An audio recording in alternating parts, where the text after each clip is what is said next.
Microphones. Are we ready? Okay. I would like to call the November 12th, 2024 Plan Commission meeting to order. And I'll take roll call starting with on my right. Wiesinger here. Gabriel here. Janzak here. Dilge here. Jamadi here. Dalton here. Capel here. And we also have our town attorney, Nick Flanagan, here. Oh, and our zoning administrator, Lexi Dargowitz. Can we certify the posting of the meeting, please? Perfect. I certified on Tuesday, November 4th, 2024, the agenda for the Town of Rome Plan Commission meeting for Tuesday, November 12th, 2024 was posted at the following locations: Rome Town Hall, 2:56 p.m., Quick Trip LLC, 3:05 p.m., Nakusa Port Edward State Bank, 3:10 p.m., posted on the Town of Rome website on 11/04/2024, and legal notice published on the Wisconsin Rapids Tribune on 10/29/2024 and 11/05/2024. I need a motion to approve the agenda. However, we're going to take off those two conditional use permits. And that was due to an error in the posting of the addresses of both of them. And they'll be put on next month's agenda? Yes. Okay. So can I have a motion with those? We'll move to approve the agenda as corrected, removing items 8A and B. I'll second that. Okay, motion's been made by Bill, seconded by Tom to approve the agenda, removing the items 8A and item 8B. All in favor? Aye. Aye. Should we remove them from this too, or we don't need to do that? Nick, we don't need to remove it Oh, from the yeah, other they should be. ones? All right. The agenda is no action taken, but otherwise it would be 10 and 11. All right, thank you. I'll amend my motion to include 10, 11, and 12. No, 10 and 11. 10 and 11. Okay. I'm good with the second. All right, so the amendment to the motion, all in favor? Aye? Aye. Okay. The agenda's been approved with those changes. Citizen comments. Do we have any orange cards for citizen comments today at all? Did not receive any orange cards. Okay. So then I'll just read 5A, which says the commission will also take comment from the public on agenda items as called by the chair, but not during citizen comment. Please note that once the commission begins discussion on an agenda item, no further comment will be allowed from the public on that issue. Next item is no action contemplated except possible referral to future agenda.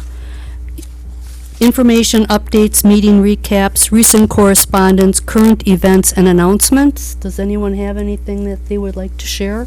I have a few, if I Really? could, yeah. Okay.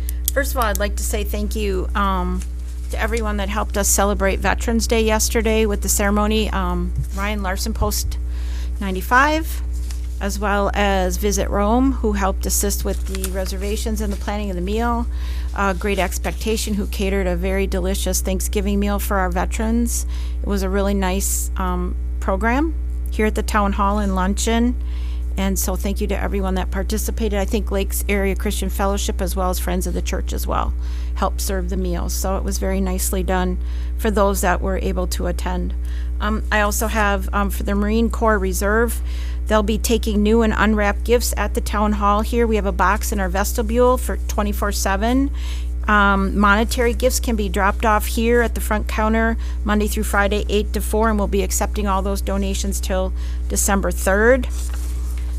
We have the Old Fashioned Holiday Craft Fair once again. That's put on by the Rome Home Educators Program, Rome Makers, Home Educators, in Adams County. Proceeds go to the bookworms and scholarships for Adams County students that go to Nakusa schools.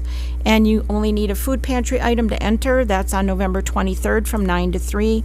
They always serve a nice little lunch in there, and there's lots of great items and crafts there for sale. The Rome Ladies Lunch and Christmas Dinner is coming up. That'll be at Lake Air Supper Club. It's Tuesday, December 3rd, from 4:30 to 6, dinner at 6, and there's a 50-50 raffle that'll go to the Rome Fire Department Fund, which helps to provide Christmas dinners for the children and families in the Coosa and Adams County School Districts. And last year, they were able to provide 100 families, and they'd like to double that this year. So, ladies, bring your wallets, your purses, buy some raffle tickets, and enjoy the Christmas evening. $36, and you can get your reservations in to either Paula Armstrong or Mary Ann Benkowski. And then the last one I have would be for the 5K Turkey Trot Fun Run and Walk. That's on Thursday, November 28th, the day of Thanksgiving. They'll be starting and ending it up North Brewing Company. Registration's at 8, and the walk run starts at 8:30. It says, don't be a turkey, come enjoy some fun before the food. Everyone's welcome. There's no pre-registration, and if you make a donation of $10 to draft, the first 100 people get some nice warm gloves. So that's what I have. Thank you. Thank you. Well, do we have an update on this RTC subcommittee? Oh, yeah.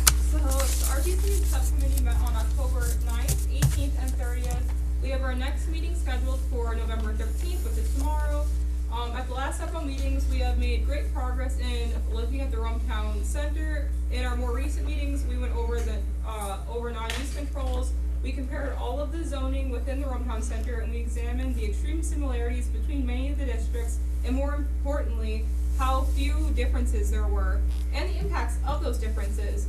We have been working on finding key points and takeaways from the 2019 subcommittee work, including looking at previous citizen involvement, finding reoccurring themes, and implementing land use specialist Sam Schultz's 15 recommendations into our discussions. We have been working on creating a collective vision board that we could show a master planner, and discussion progressed about bringing in a master planner to help bring our visions to life. Thank you. So at this point, I would like to open the public hearing. And the first item will be the consideration of the issuance of a conditional use permit, civic use in the Gateway Overlay District for the following purpose: construction of walking path for Link the Lakes project to utilize a portion of parcel numbers 03007940000, 03007960000, and 03007980020. All parcels also described as follows: part of Section 17, Town 20 North, Range 6 East, Town of Rome, Adams County, Wisconsin. Total utilized parcel area being .23 acres.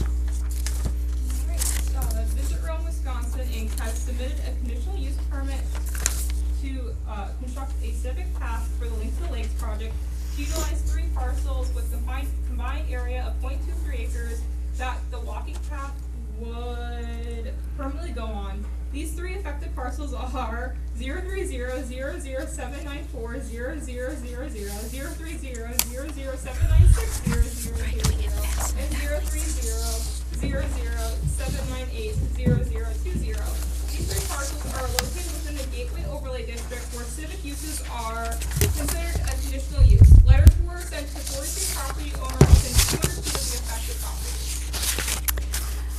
property. Did you want to speak on the conditional use permit at all, Lisa, or? Well, I don't know what time is appropriate. I do have a presentation prepared. That would- Is it appropriate to do now or at the second? That would probably be the site plan of operation portion, so that would be the second one. But the conditional use permit, would that be with regard to those easement letters that we got for verification of those? Did you want to speak to the easement the easement letters that we have, or? Sure. Do you want to go up to the mic, Lisa, so people can hear you at home? Thank you. So due to the timing of the whole easement process, getting those officially done, they wouldn't have been done for this meeting. So we did receive easement letters of intent from the three property owners, saying that when that formal agreement is drafted, that they are willing to sign that. They do say barring significant changes within there, right, okay. Does anyone have any questions with regard to this aspect of the, I have a question for Nick. If a permanent easement is granted, is that portion of their property then removed from the tax roll? No, not necessarily. Depends on the owner, but again, the easement is just for a use over the property. Right, It's not. no, but it really makes their portion of that property not useful to them.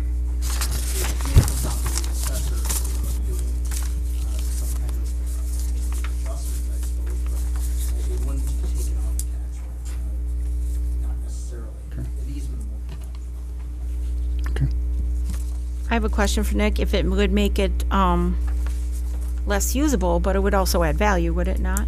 An easement? I mean, sometimes an easement isn't always, but that easement for this particular project would add value. Agreed for this use. Thank you. there was, on the, one of the maps it said, temporary easement. Is that not one of these three that we received? Is that something else, or? It is. So those are for the permanent easements. The temporary easements are just during Construction. construction. Okay, And Dick advised us that that wouldn't be necessary to get any letters of intent for that. Right. okay, Because they're just temporary. during Right. construction. right. Okay, anyone else have anything to ask at this point? I'll save mine for discussion later. Okay. All right. Well, then, I suppose we can move on to the next item on the agenda, which is yours. Okay. Any public comments? Oh, I'm sorry, you're correct. Is there any public comment? Anyone wish to speak to this right at this time? Okay, thanks, Jerry, for reminding me. You need reminders. I know I'm getting. Okay, so the next item agenda is, oh, I'm sorry. Wondering if they could speak after the presentation? Will they have a chance to speak later? That'll still be during the public hearing, so then yes, you can. But once we close the public hearing, then it's a little bit different. So after she's done with the presentation, then yes. And I'll have to do the presentation from this side of the room. Okay. Do you think it's necessary for me to speak into the microphone, or can we all hear? Well- They can at home. They can't at home. Yep. Okay. So use your. So I'm going to read into the next agenda item then. Still we're in the public hearing. Consideration of a site plan and plan of operation for Visit Rome for construction of walking path for Link the Lakes project to utilize a portion of parcel numbers 0300079400000, 0300079600000, and 0300079800020. All parcels also described as follows: part of Section 17, Town 20 North, Range 6 East, Town of Rome, Adams County, Wisconsin. Total utilized parcel area, .23 acres. Alright, so consideration of a site plan of operation for Visit Rome, Wisconsin, Inc. to construct a civic walking path that will permanently go along three parcels with combined affected area of .23 acres. Three parcels are as follows: 0300007940000, 0300007960000, and 0300079800020. The path will remain within the right-of-way for the remaining duration of the trail. A copy of the site plan of operation, checklist, and supplemental information, associated map, and renderings are included in your packet. Letters were sent to 43 property owners within 200 feet of the affected properties. Okay, Okay, it's all yours. right. Is this working? Yes. All right, I'm Lisa Kubis from Visit Rome. I have Nick Peeler here from Jewel Associates Engineers. He's the project manager that we've hired for the project. He's going to help me out here. So Those of you that are unfamiliar with Visit Rome or just need a reminder, we're a destination marketing organization under contract with the town of Rome. Sorry. We're 100% funded by lodging tax collected in Rome. So that means that when you stay at Sand Valley or the Lakes Inn, that 8%, 70% of that goes to Visit Rome, 30% goes to the town. So that is how Visit Rome is funded. We're responsible for tourism promotion and tourism development. Those are the use of the use of the funds. State statutes and an annual audit guide our spending decisions. So that's just a little bit about Visit Rome. So the project started a safe space to walk, bike, and run via a trail system linking the community together is needed due to the significant level and speed of traffic on Highway 13. That's kind of the premise of the whole project. A tunnel under State Highway 13 will provide the safest way for pedestrians to cross. I mean, I don't know how many of you have seen, I've seen kids ride their bikes across Highway 13. I mean, it's definitely not the safest. The route would provide alternate means to the library, the Rome Town Center, and various other businesses.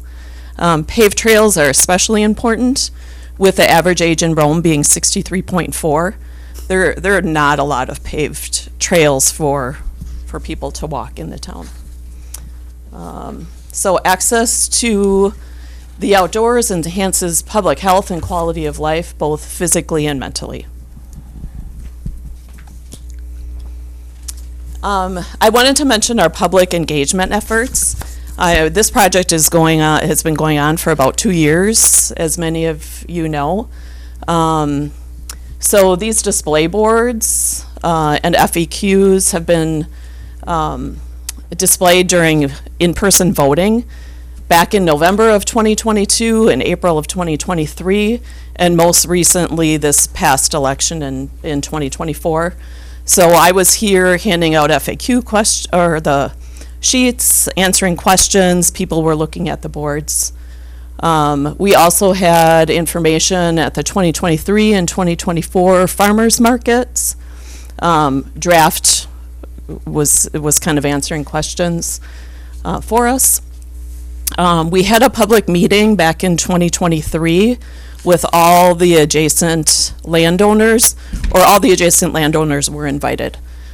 Jewel representatives were there answering any questions they had about the project.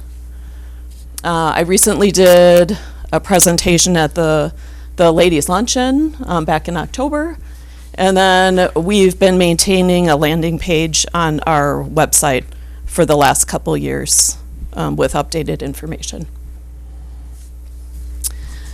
So key partnerships. Obviously, Jewel Engineers, we contracted with them for the design.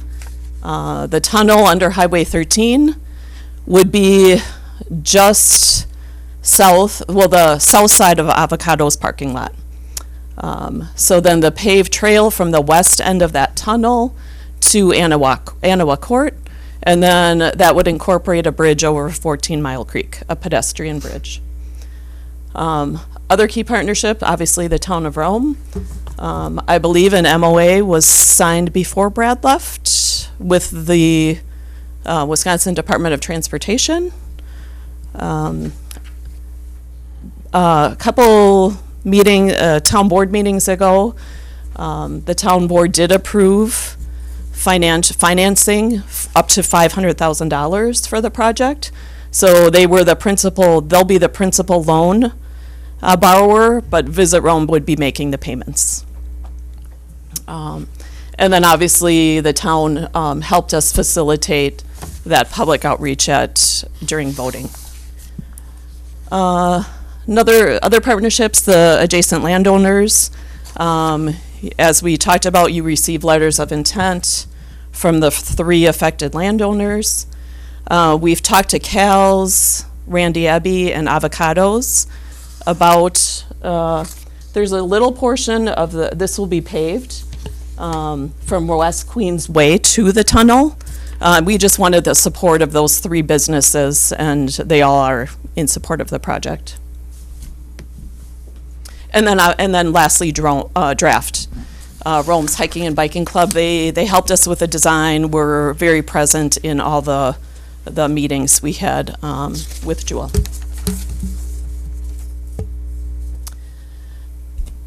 So this is a rendering of the trail. It's, if you've looked at this, but basically West Queens Way to the tunnel, and then the west end of the tunnel will go along really parallel to the Highway 13 to Anahuac Court. The majority of the project is in the right-of-way.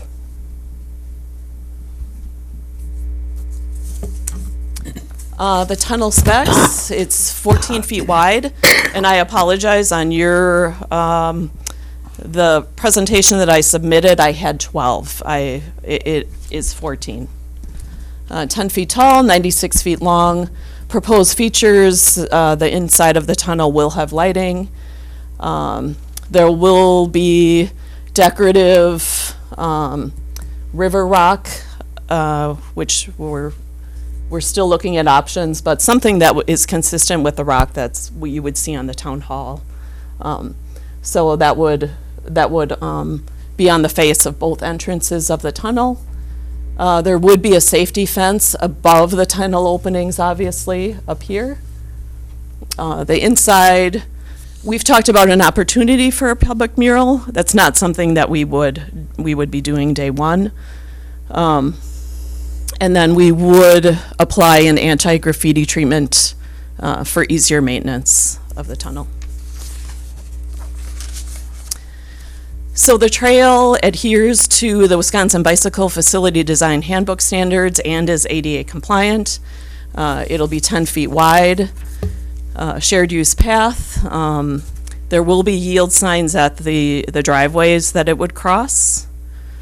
It's approximately 1 mile from the west end of the tunnel to Anahuac Court. It will be pedestrian traffic only, no motorized equipment. I mean, no ATVs going through the tunnel. Again, there will be a bridge over 14 Mile Creek. There will be fencing at the approaches of that bridge, and that's requested by the landowner. Just to help people from not going onto his property. We feel the connection to the town center provides a nice longer paved route option. We know people are walking in the town center, so it'll be nice to kind of swing out and be able to do a different path.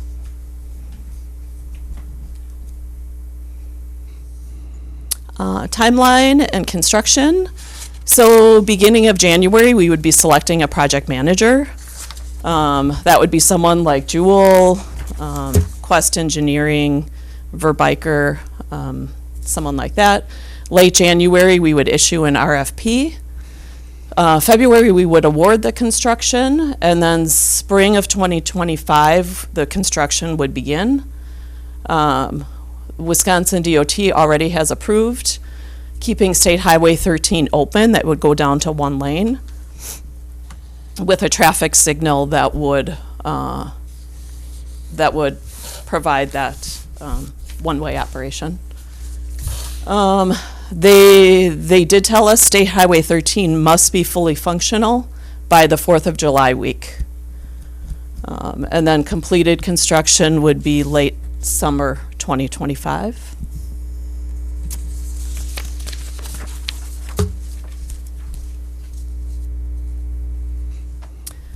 Financial components that really would affect the town.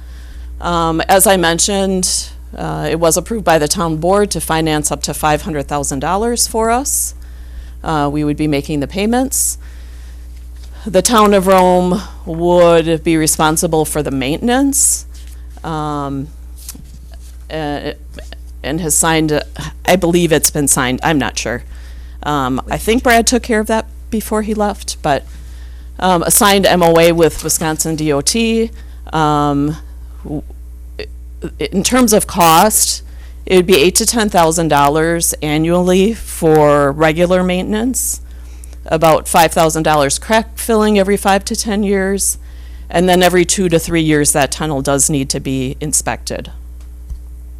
And that would be about a cost of $1,500. Wanted to mention that we do have community funding goals. $25,000, we would love to come from 100 what we're calling founders of the project at $250 each.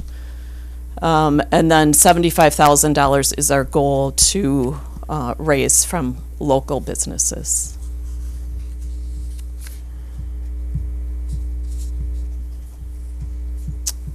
Any questions?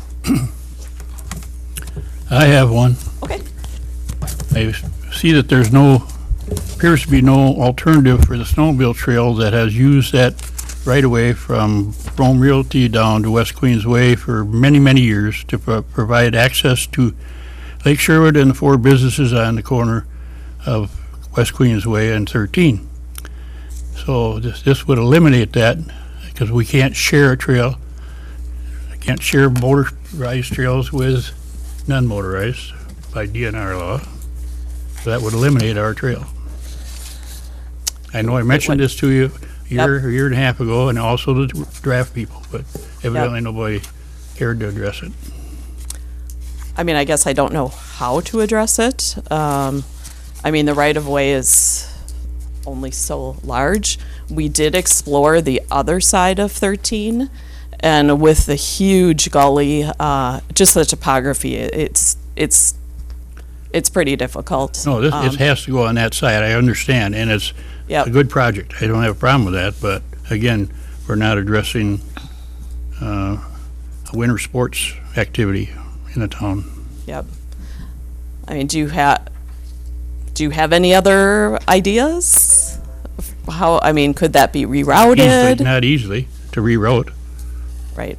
I guess that we have to do that, we have to do that, but or we just eliminate access to those businesses and the lake. My question's actually for Jerry. Just from my understanding, when you say that that would take out the snowmobile trail on that side of the road, how are you crossing 14 Mile Creek? No, we only go down to West Queens Way, and then we go on West Queens Way to the lake and to the businesses up there. We don't go all the way down right away. Just that distance from the bank to the Chrome Mill. Oh, They cross the road right by the library. I see what you're saying. Well, okay. And the trail is zigzags on the right of way, so you can't share the right of way.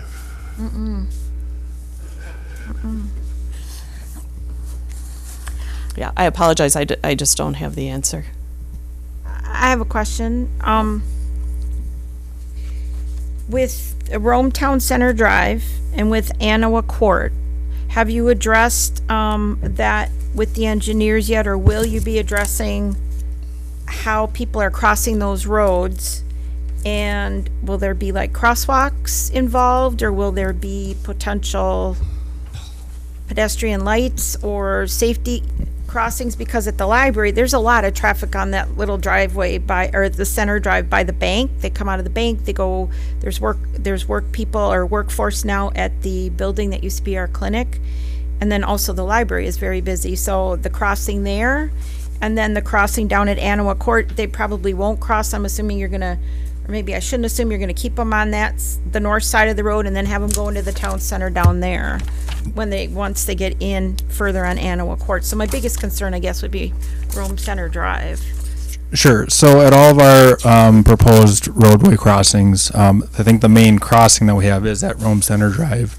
We're designing those to be ADA compliant. So what you'll see, if this goes through, what you'll see is there'll be the detectable warning fields for pedestrians. That's like the yellow, yellow bumpy thing, right? Speed bumps? Yep, and that you sort of see at curb ramps. Sure. So that's something that's taken into account. We will have crosswalks painted if that is desired, and if there's a need, I would recommend them. I appreciate that feedback. We'll make sure that those are detailed in there. Beyond that, that's what we have planned right now. But that's not to say if volumes are warranted, we could certainly get pedestrian signs as well. I think that would probably be helpful, and just even for myself, I know we're probably all guilty of this. I don't want to say everybody, but it's like, there's nothing there right now crossing really that much. They usually go this way. So if they're gonna start crossing this way, a lot of people just come right out to that stop sign. So preventative measures for safety, I think, are very important right there. Yep. And on the trail side of things, there's also there'll be stop signs at the trail to warn pedestrians that pedestrians and bicyclists that they need to stop. They don't have the right of way just to continue on. They do need to come to a stop to make sure that it's clear for them to cross safely. So kind of have it covered from bicyclist and pedestrian side as well as motorist side of things. Excellent. My other question for you, Nick, then would be, with the trails, and nothing against motorized sports, they're loved in the town as much as, but as silent sports are taking off more and more, we need, safe places for people. So how are you addressing that no one goes into that tunnel that's not supposed to go into that tunnel on a motorized vehicle? Because I know even by Robeson Park, you may not be familiar, but up in Rapids, we have a little band shell in a park, and the band plays there, and they've had cars going through those pedestrian tunnels, and they had to put up those barricades, but is that, what are they called? Bollards. Bollards, Bollards, yeah. yep. Is there some plan to put those in there to prevent? At this point, we don't have them planned. I would say most things would be through, at this point, it'd be through enforcement, making sure that that is prevented. And I guess that's what we have planned at this point. Thank you. Welcome. Just one question off of that question. What about signage maybe for indicating no motorized operation? I mean, that might be at least a step towards enforcement. If enforcement is the only mechanism, you need to have some visual knowledge or knowledge that you can't use it. And so maybe some signage that indicates appropriate if that's how we're going to use it. I had the same concern as Lori did relative to, we now have an entrance way of 14 feet. Is that correct? Correct. On both sides. So some type of bollard that prevents ATVs, UTVs from going through there, but still allows a bike with a trailer hauling kids and or an adult tricycle should be able to navigate it without having to stop. It's a cheap way of assuring that it doesn't happen, rather than trying to rely on enforcement, which is a catch as you can type of thing. A bollard makes it foolproof. Just adds to the burden of our officers too. I mean, they're willing to enforce anything that we expect them to, but at some point we run out of enforcement people in the summertime. I just think it's a cheap way of Right. getting the assurance that it's not going to happen. Yeah. Is there a reason those could not be added? I mean, The one con to bollards is maintenance vehicles going through. They would have to be some sort of removable bollard, I guess, that you can more or less pick up out of the ground so that any maintenance vehicles can get through.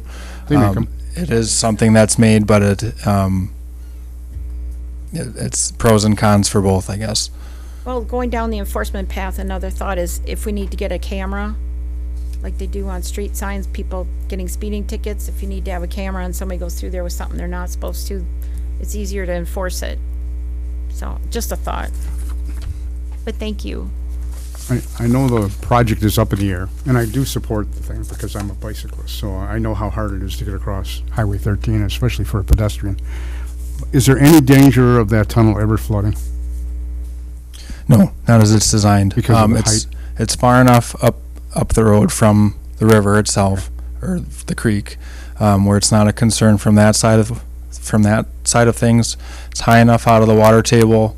We aren't concerned about groundwater being an issue long term. And then as far as how it's designed, it'll have a pitch throughout the entire, so that any water that gets into the tunnel is going to go right out the other side. What about the pedestrian bridge that's going to cross 14 Miles Creek? Has the water table ever gone above that level?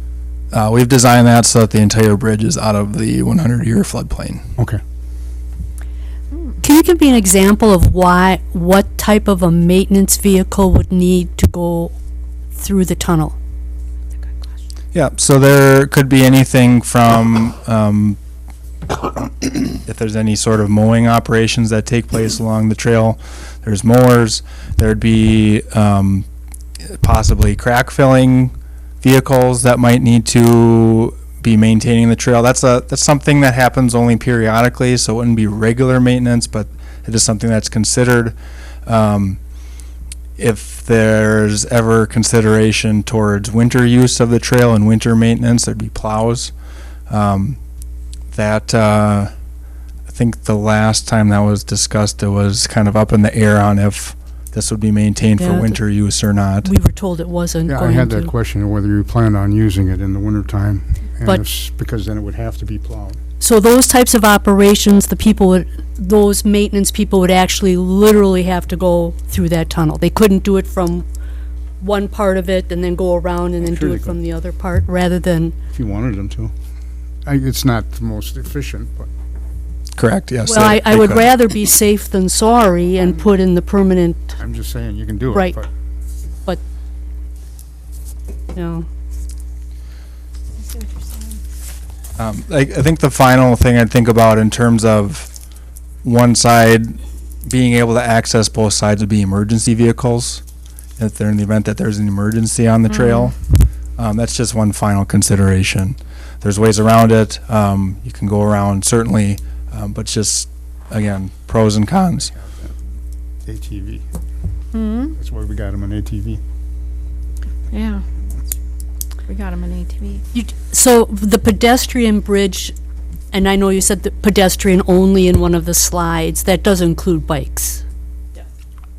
Yes. Non-motorized vehicles. And what are the dimensions of that? The width? I believe that's 10 feet wide. 10 feet, Path is yes. 10, the tunnel is 14. Are e-bikes considered motorized? What? Are e-bikes considered motorized? Oh, good question. I don't But I believe, did have a I question. don't believe they fit the definition of a motor vehicle. I don't believe they do. I'm Electric not- motor rather than I'm not gas. absolutely positive, I don't think they do. Do we have a total project cost estimate? There's a range right now, 1.2 to 1.7 million. The fences that you would be putting up, I'm not 100% sure, but would they have to comply with the gateway fence I think there's only. design? I don't think there aren't any design standards, but I believe it can't be over 6 feet tall. Is that correct? Type, right, right. Okay, I think in the application, there's a reference to fencing. there is, and I was gonna, and then, also with regard to one of the slides, there was the picture of the outside of the tunnel, and there was a light standard there. Is that something that would also have to be approved with regard to the design of that with, We don't The plan on Gateway a light District? there.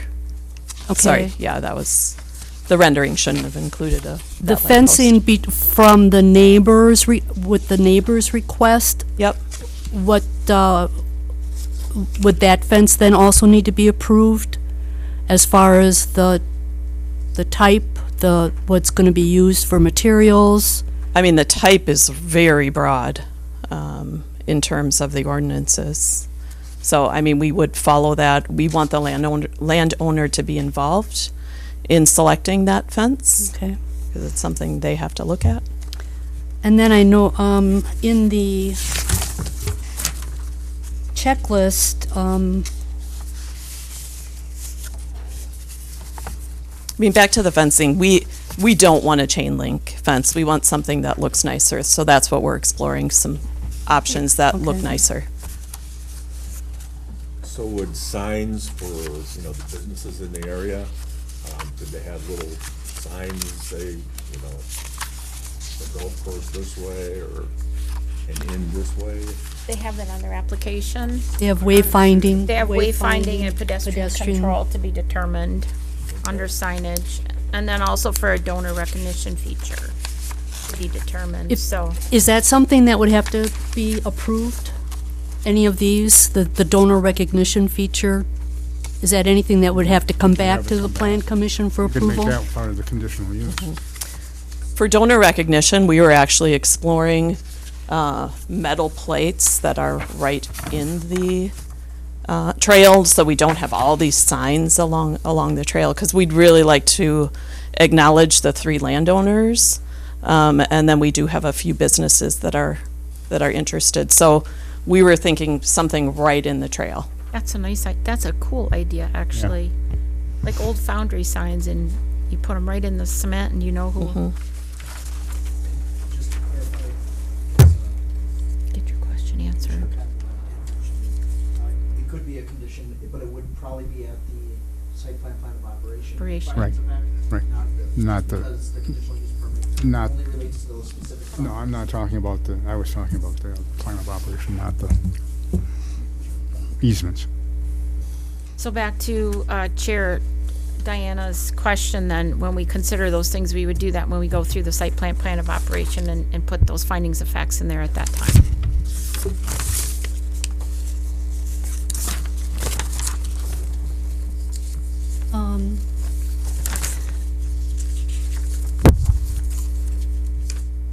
Do you, the type of lighting that you're thinking about inside the tunnel, are those like sconce kind of lights or overhead lights, or what kind of lumens would they have? Do you know that kind of information? Those details are to be determined right now. Jewel Associates does not have a lighting engineer, so we have a sub-consultant that we're working with. Their Power Tech is the company. We're meeting with them this week to go through options. When it comes to lighting types and designs, we will be gathering several options to present to Visit Rome for consideration.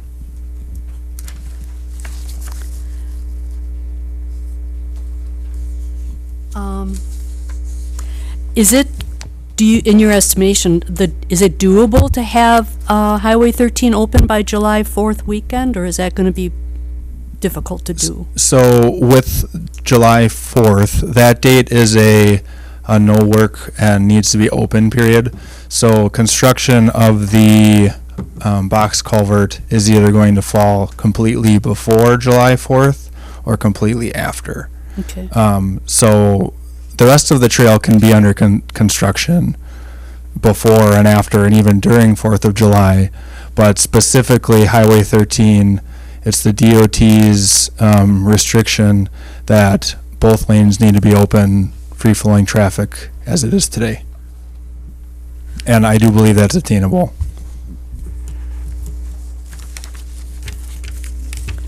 I know you probably can't address this yet because you'll do it when you do construction plans, but depending on where they put those stoplights, there's a high potential for Rome Town Drive to get a lot of traffic on it all of a sudden, for people to avoid the queuing up of a line.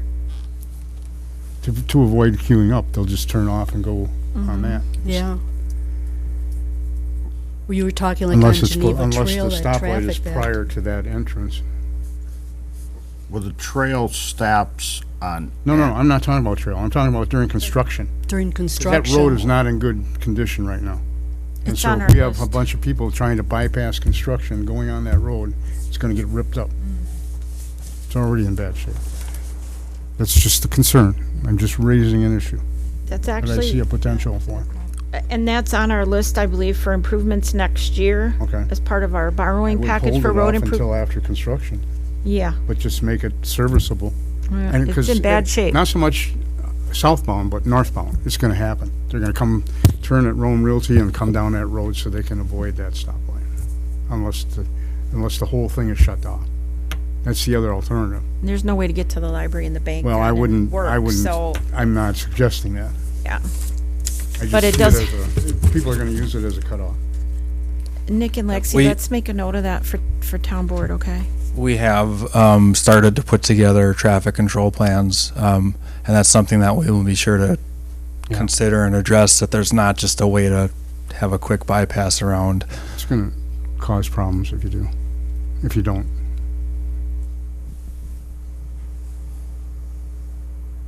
And it's just a matter of where you place the stop sign, or the stoplight for flow control. I had a question, if I can, If you place it one while we're on this subject. south of Apache and place it north of the drive, it won't happen, because it can't.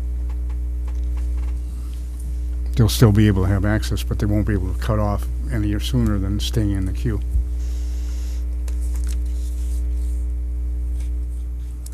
Did you have another question, Lori? Well, I know that you have to pour the tunnel on site, the box on site now versus having it brought in. Where does that takes place right there where the tunnel's gonna go then? They're gonna be creating it there versus creating it off-site and putting it in there? Is that a safe assumption? So That is- when, I'm sorry. That's correct, yes. Okay. So I want to ask the question then, is that what does it add to the cost to have to pour it in site versus having it hauled in, or does it actually bring your costs down, Lisa? The price down? I think the price remained pretty consistent. Does it? Okay.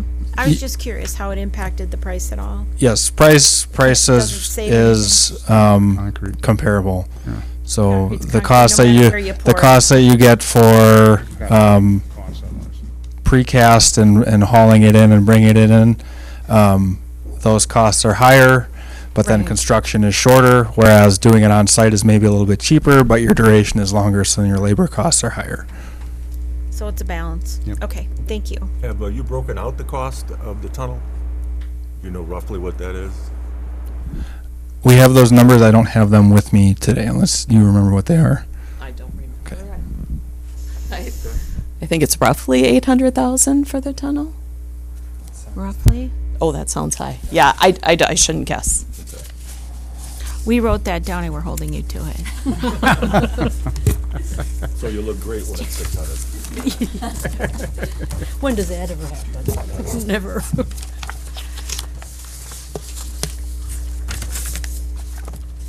It would be nice if we could get some kind of a resolution with regard to the snowmobile issue, which I think, is something that's concerning to me.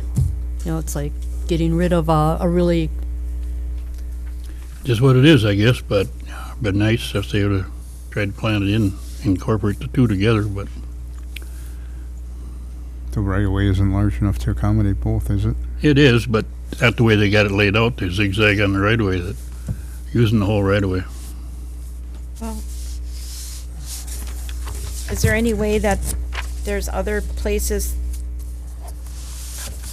If that has to be open in the wintertime for snowmobiles and ATVs, when we put this new trail in there, that's additional wear and tear and maintenance costs, and we're really trying to accommodate silent sports. So if some resolution could be found for an alternative route, I don't know what that would be, but one's gonna have to take precedence over the other if we go forward with this, and there's just no way to, silent sports Hate to needs say to it, be. but if you look at the majority of time for use, the silent sport outweighs the snowmobile. Because And I'm- unfortunately for you, and I'm we don't not get saying that snow, it's not, Snowmobiling isn't important. right, I'm just looking at, from a time frame, you get a lot more time on a bicycle, especially if you're gonna plow it in the wintertime, than you will for snowmobiling. well, I think it I'd also, like to see some alternative trail. the business owners are gonna be affected by this with the snowmobilers Not being able to get not being there. able to get there. Right, So it's detrimental to the businesses that have been to some degree. supported by the snow bandits and other snowmobilers.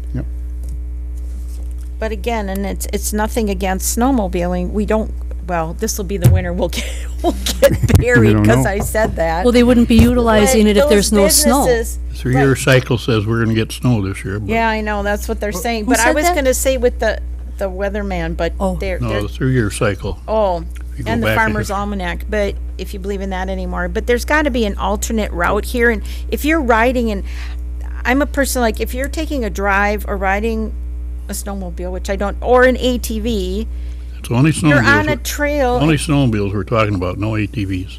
No, but what I'm saying, Jerry, is if you're out enjoying yourself in your recreational vehicle, finding an alternate route might be kind of fun versus going along a highway. So is there a way we can find another trail through town? I mean, that As usual, sounds stupid. as usual, the snowmobile club will have to figure it out. That's usually what happens. I mean, Well, I'm businesses so- like Sand Valley develop a business, and then it's up to us to find an alternate route. So, I mean, there's nothing. really, the only alternate route would be to come off of Apache, down the Rome Town Center to put us back at this intersection that we need to get to, really, is really the only, Could you please say that again, Tom? is to come, because the snowmobile trail comes down Apache already. And then it turned and went in behind Rome Realty and then down the path that this trail's on. The only, realistically looking at the map, the only way we could still service those businesses would be to put a one-way trail on each side of the Rome Town Center Drive, if I have that name right, the one that the library and the old Aspires buildings on. That's correct. I just want to make sure I'm saying the name. That Bill would be got it the, wrong. that would really be the only way to get snowmobiles to the lakes in Cal's Corners, Avocado. There's got to be a lot of cleanup work on that right away. I've looked at it already, but yes, that is an option, I mean, and that's really probably the only option. the only option, unless we pushed it further, if Nakusa Port Edwards let us go across further onto their personal property than the easement. Right. But it almost seems like the logical solution is to do a one-way trail down both sides of the Rome Town Center Road to still get to these businesses that, I mean, Do we have enough right-of-way, or is it private property? No, it's right away. It's right away, but it's overgrown pretty bad. How about the Well, ditches?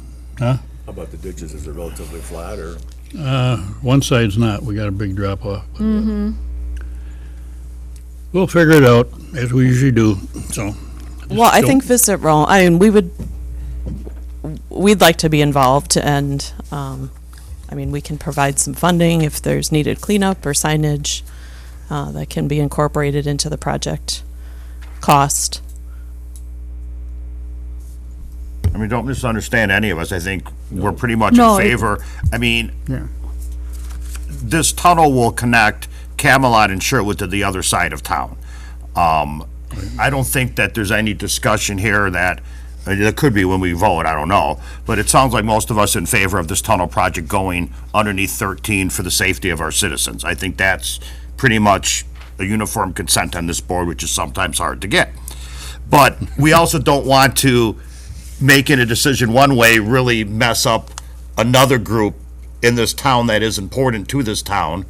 We all know the Rome Snow Bandits provide a lot of things for this town, and it's a major attraction for the winter when we do have good snow, but we still do lights and donate to plenty of other activities, that somewhere that we have to look at that spot of the Rome Town Center Road, and if possibly, if we can get some help with Visit Rome funding to get that cleaned up, that would solve it, as long as the groomers can go down that street. I mean, I don't know any other spot to get people to that, to those businesses that we're taking it away from. Jerry, would funds help you if she helped? Is it mainly manpower? I don't know, we gotta look at it again. I don't think there's enough room for the groomers to get through there on that right away, but I gotta look at On it. the Rome Town Center, Jerry? I mean, I'm asking that honestly. You're talking about the groomers to get through on the Rome Town Center Drive on one side? Right.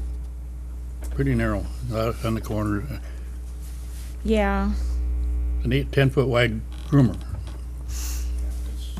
So, You'd be going over, if you go on the one side, you're going over the bank driveway, you're going, you're going over both their well, we gotta driveways. go on You go, both sides, because we can't get a two-way trail, we have to be at 10 feet off the yeah. gravel portion. Well, we know it's something that we've got to think about, and we can't keep, but it's something we don't want to lose sight of. So if you can work together and just figure Yep. out how to, because this will probably be the year they'll need it, and then we'll need to set a tone for it. Well, you're not gonna construct it this year anyway. Well, no, but this will be got the one year more that year. Right. we get snow, and next year you won't get any again. So, I mean, I assure you, we'll work with the Snow Bandits. And if And any of us, I apologize for not and if addressing any of it. us want to see what Jerry's actually talking about, that trail was just marked this last weekend. You can see where we Yeah. go. and I've seen the groomer out grooming trails when we So- have had snow, so I know that's a pretty big piece of equipment, but, okay. Anyone else have any public, Okay, well, you, and then does he have to give her your name and address, please? My name is Tyler. Actually, I live right at that intersection we just built. Well, officially we're on Apache, but we're right near that intersection. And, I just had a question about winter use of the proposed path. And I worked for Milwaukee County Parks. I used to run their landscape services division. I retired from there a couple of years ago. Pathway development and use was always a tug of war between the public, between us as those who had to construct and maintain. And what we ended up doing with a number of our pathways, and I don't know if it's really practical in this situation, but we left a number of our trails unplowed during the winter. And what it was, we had an influx of cross-country skiers and snowshoe, people who just wanted us to leave the snow in place. Now granted, on the other end of that, we had, you've got people who are on bikes 12 months out of the year. If they've got hard surfaces to drive on, ride on, they're gonna be out there. But, I kept thinking, you're looking for a solution to the snowmobile issue.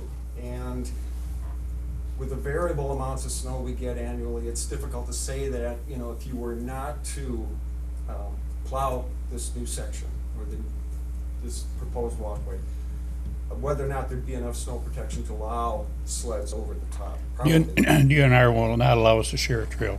Okay. But for what it's worth, I understand the dilemma. And since we've only been up here for about 2 years now, I haven't seen a lot of snowmobile traffic come through, not what I would have expected. But I know it's a key issue. You're gonna have, from what I've seen, it's very organized practice up here, and it's something we're trying to acclimate to. I know the first year up there, they were going right across our new driveway and everything else, but you're gonna have people that are gonna veer off the marked trails, and we understand that. But still, I guess my comment had to do with primarily winter use, and now I understand that because of limitations and restrictions, it's not feasible to allow sleds over these trails. So, but that was pretty much it. I was just curious. And, Okay. Once we build a base, we wouldn't damage the blacktop, but it's just not allowed, period. Okay. No, that's fine. It's okay. Thank Thank you. you. In regards to that gentleman's comment, it does lend itself to silent sports, and there are a lot of trails back from Milwaukee, but there's snowshoeing and cross-country skiing silent sports as well. So that's the seasonality of the trail. So if we don't plow it, or we just plow it for those sports, because that's additional maintenance costs on the town side of things too. Yes, and they're golf trails, so it's just, yes. There's lots of different factors involved, but. And as far as the damage to the blacktop, though, the question I do have is what is put on the road to protect it from the snowmobiles? But that's a question for another day too, so I can see why they won't allow the trails to be shared. Yeah, we Where's are it talking down? asphalt, not paving, correct? Okay. It's asphalt. Yeah, that's what they were saying, is asphalt. Correct me if I'm wrong, Lisa, wasn't the conversations that Visit Rome had with Brad that this was not gonna be plowed in the winter? It was just gonna be snow on the trail for snowshoeing and cross-country skis, or am I mistaken? No, yeah, I think you're correct. Okay. I think God bless you. initially we talked about having it open in the winter. Is that part of the TAP requirement, or am I? Okay. Since we did not get the TAP grant, then we don't have to have it open in the winter. Does the town currently have a piece of equipment that could do a 10-foot trail? They'll figure it out. They have some pickup trucks with plows, I think, that I they could run thought they down it. did. We have a smaller, You got a UTV, yeah, well, they get- ATV with a plow for Well, that would sure. work. yeah. I think they have a UTV one now too. That'll work. Is there anyone else from the public that would like to, could you come up to the podium, please, and name and address?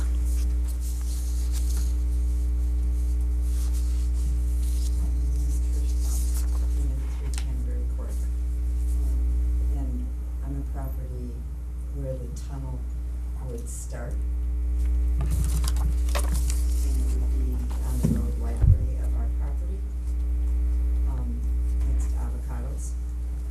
Oh, okay.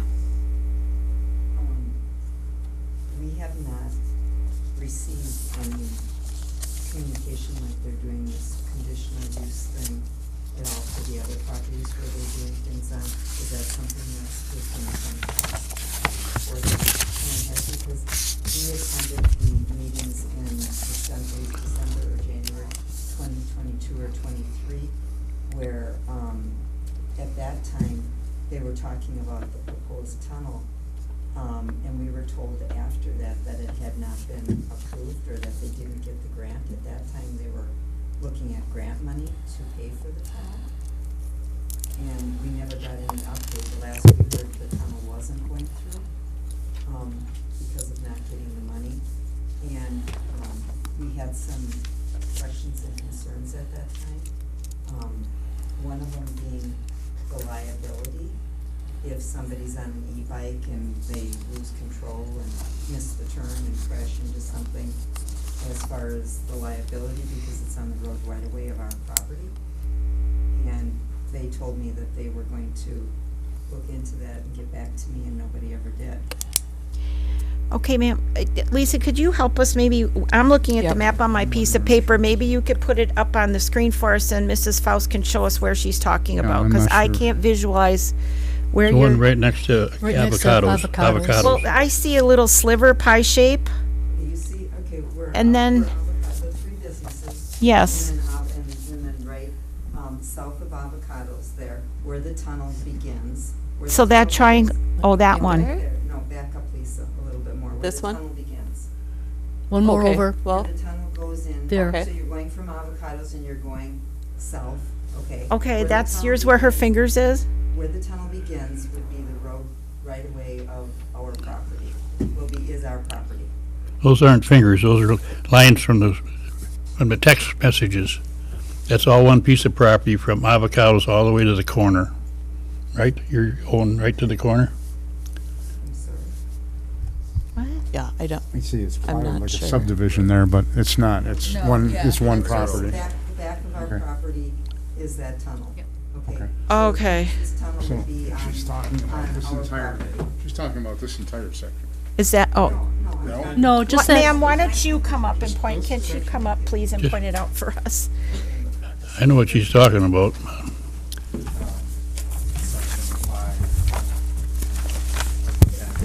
section Yeah, in 5 of the B. packet. You'll be able to see where their name is listed. Is this the tunnel here? Okay. So where the tunnel starts here?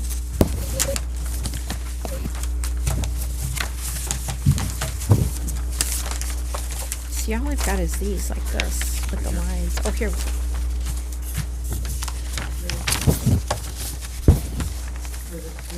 All right, why don't you show me, hon? Right where the tunnel starts here, okay? This is our property. Okay. So where the tunnel starts here is our property. Where? I'm I looking thought that was right away. right here. Yep. Isn't it right away? It is right away. All right. It's not your property. If it's right away, it's not your property. It's either right away or it's your property. Well, I think she was asking about if she would get a 200-foot letter, and you said you did not get a 200-foot letter? No, the letter I got was related to the other parcels on the other side, but the construction of this bridge here, I did not get a 200-foot letter on. What, show me, what do you mean by the construction on the other side? Okay, the thing is, you know how you were just quoting all those Yes, those properties? They're actually on this side. Right. To do the trail and the bridge, okay? But nothing, we didn't get anything as far as what was happening on this side. Like they got on the other side. Those letters that you're right. sent was for this side, but nothing on this side here. We didn't get anything. That's because it's not your property. It's the right of way. So we That's what I'm noticed- trying to say. I just have to explain what's happening, so I think, I don't know, I guess I'm. Okay, ma'am, I guess thank it's you all for too showing complicated. us, if you. So what was noticed is we noticed for the 3 parcels that are within the Gateway Overlay District that there was easements for, because those are the 3 properties that, are actually getting built onto that is not in the right of way.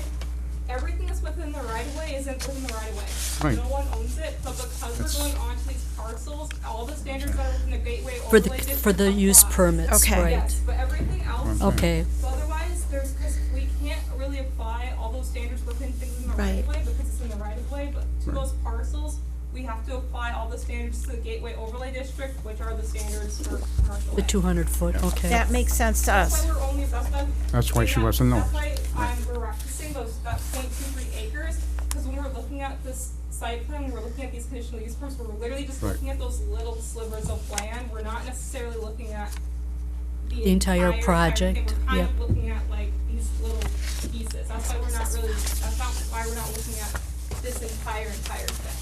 And that's why we didn't notice every single property, Right. because number one, we would notice very, very, very loosely, because we have a lot of properties to notice, but, we're only looking at pretty much those 3 properties for those standards in the gateway overlay district. Does Mrs. Faust understand? Do you understand what she's saying? I know why the letters were for this part of it on the other side. And that was for the easements? Okay, for those easements, and I'm just referring to questions that we had regarding, and to his point, you're saying that if it's in the road right away, I did have questions about this. Okay. Because it's the road right away on our property. Okay. Well, but Right. the road right-of-way is not your property. That's what I'm trying to explain to you. Yeah. The road right-of-way belongs to the town. And you wouldn't, And they wouldn't need so an there would be no easement from you, liability, Mrs. is Faust, the to answer do to your this trip. question. Is that correct, Nick? They wouldn't need it, or maybe you can clear it up for? I think that's largely accurate, although I think one of the questions that, or comments that was made related to potential Liability. out of the road right of way, which I would encourage, Visit Rome to work with the adjacent property owners along the Yeah. path to address any concerns that might exist. So there needs to be a conversation between them and the Faust yet for this piece of property then? Sure, yeah, I mean, if there are concerns that they have, I think those would be conversations that they should have with Visit Rome to make sure that those concerns are either addressed, or mitigated. Yeah, I was thinking mitigation would be a, But I think Lexi did clear it up as to why they didn't get a letter or they weren't notified, because it's the right of way and there's no, Right. thank you, Lex. Thank you, So Nick. thanks for addressing that one. Okay. I guess, when we did come to the other meetings, and whether it was December of 2022 or January 23, there was a presentation made at that time, and we did have concerns and questions. One being, if it is the road right of way, what if somebody goes on an e-bike or any kind of bike and misses the turn to go into the tunnel and smashes into something? Whether it's the road right of way, we wanna make sure that we have no liability in somebody trying to sue us. I hear what you're saying. And so I'm wondering, you know, and they said that they were going to, fully look into that and, you know, we wanted to be provided something that we would not be sued or that, you know, how, you know, so that we have no liability in that. I have a question for Nick regarding this matter. With this being a town-owned piece of property once the project's complete, correct? I Does believe our that's- recreational immunity cover any of that? Recreational immunity is gonna cover Covers the town. The bike. The path. town, but not them. But I believe this is state property. DOT owns that right away on there. I'm 99% sure. Yeah, again, Up to their property line, we're but talking she's, about. Up to the property line, yes. That's one thing. If we're talking about being within the right of way and our exposure, I would say recreational. recreational immunity would cover it, right, yeah, I agree. Town has no involvement in the state highway, other than maintenance. Right, So when the road, Right. when these road Well- right of way, and the there's, county has the Or contract. county has it actually, yeah. there's going to be no liability Well- to us, is that what you're saying, Mr. Ray? That's what she's asking. If so, there's some, gotta be some way to protect it. Wait, he's, he's trying to answer. So I think what the answer was, and Nick said that a little earlier, is that the group here will talk to you about that. Am I correct, Nick? That would be my recommendation. I'm not Yes. saying that they will. I would be recommending that any adjacent property owners that have concerns, work with the developer to make sure that there's mitigation measures, if there's Right. mitigation measures or, to address the concerns that are raised. Well, and I'm wondering too, if it would behoove you to contact your own insurance company to figure out what your potential liability could be, so when you do discuss this with Rome, Wisconsin, that you know where you stand with regard to potential liability aspects, and then Rome, Wisconsin could try to, or Visit Rome, I'm sorry, would be able to alleviate what your concerns might be, or maybe even your own insurance company would give you an indication as far as what your liability could possibly be. Well, if it's in the road right away, is it our liability? No. Not in the road right away, your property. You asked if they go off of that, though, onto your Your property. That's what concern. you want to check with your insurance. That's what I she's thought I heard saying. your concern is that if they left the right of way and entered onto your property, what is your liability? Is that your concern? I guess I was wondering if they're on this trail and they miss the curve or something and hit into something, you know, on that trail or whatever. If they're within the right of way, it's not your liability. If they're in the right of way, but you asked the question, if they veer off of that, go onto your personal property, and I think the chair has suggested, and it would make sense, you contact your insurance company and ask that same question, so that then when you have the conversation with Visit Rome about some other issues, you're on a level informational playing field there. You know what you have to be worried about on your property if somebody goes off the right of way or the trail. Is this fence that you're talking about, you mentioned the fence, is that related to the beginning of this tunnel, or is that fence for somewhere else? That would be in the easement areas that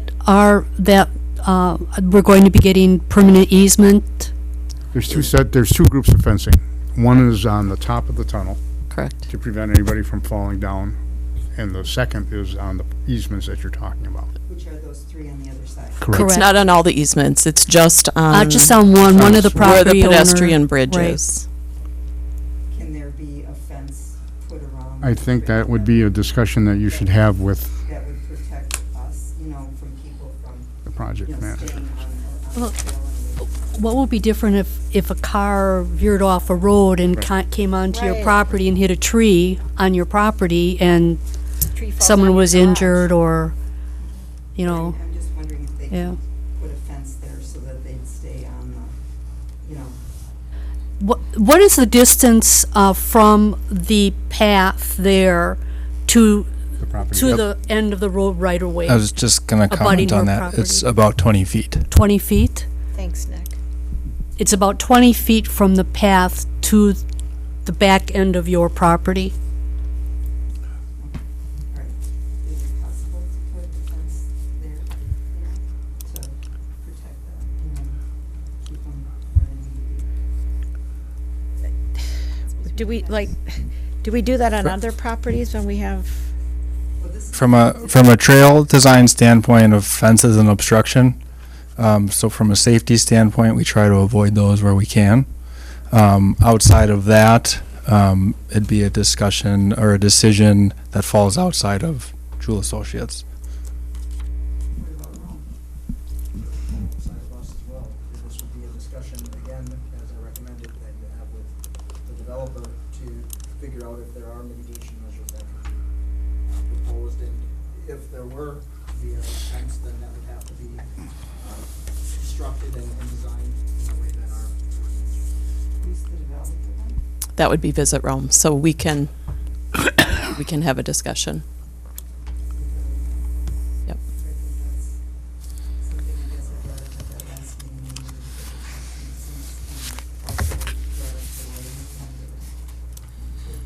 The lighting, That light post thing too, remember we talked about?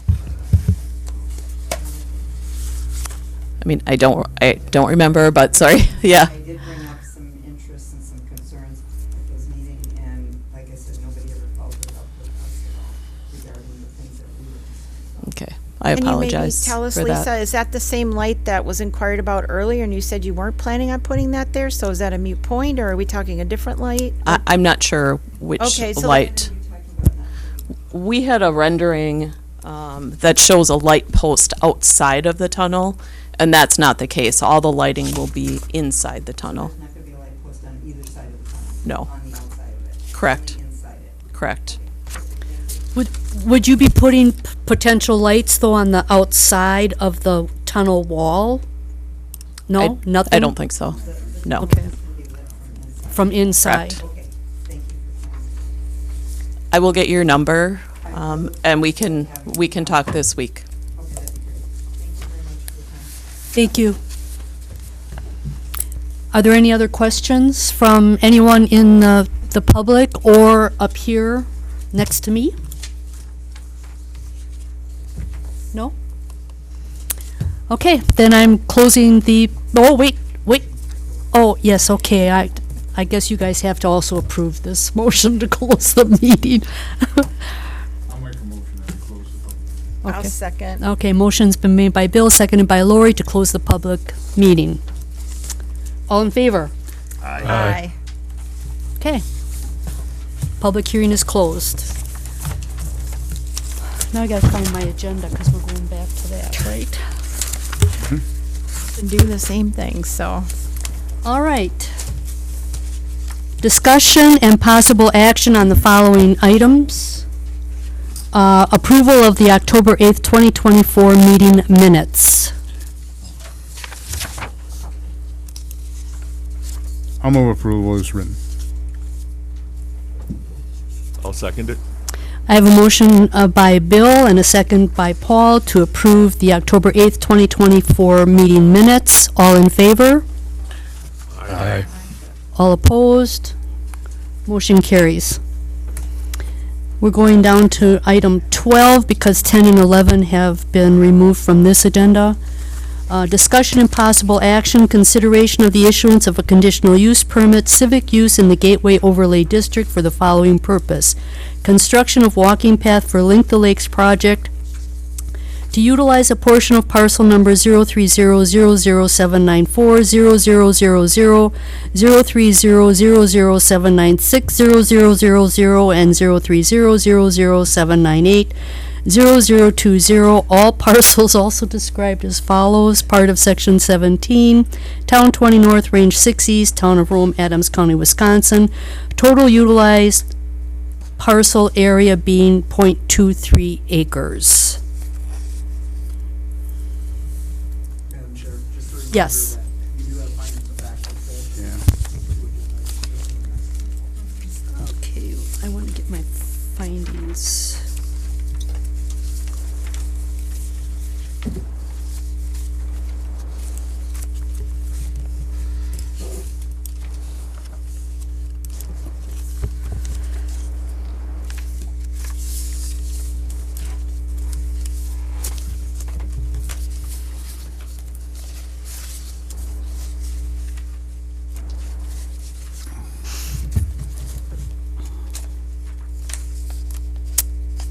Well, I'll make a motion to approve the conditional issuance of a conditional use permit for use in the Gateway Overlay District for the following purpose of construction, a walking path for Link to Lakes project to utilize portion of the parcel number. You want me to read them all, Diane? No, that's just fine. Totaling .23 acres, With the findings. Findings of fact. With the findings of. with the finding of facts. I second that motion.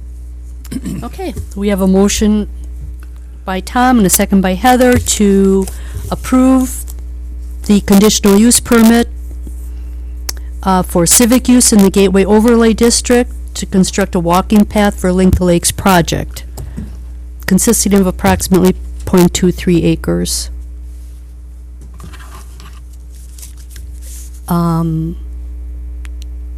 Any other discussion? All in favor? Aye.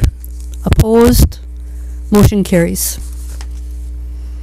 Discussion and possible recommendation to town board, consideration of a site plan and plan of operation for Visit Rome for construction of a walking path for Link the Lakes project to utilize a portion of parcel numbers 0300794, 0000, 0300796, 0000, and 0300798, 0020, All parcels also described as follows, part of Section 17, Town 20 North, Range 6 East, Town of Rome, Adams County, Wisconsin. Total utilized parcel area, .23 acres.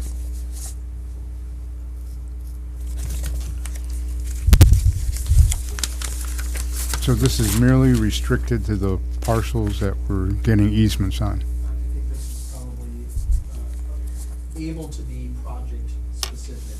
For example, there were some things that were referenced during the public hearing that I had made notes on. One was pedestrian signage and crosswalks as preventative measures for safety. Second, that they recommend a resolution of the snowmobile trail alternatives by Rome Center Drive on both sides. And then third was, there was some discussion about the access to the tunnel by motorized, and if there were any measures, I'm not sure that was resolved. I was talked out of it.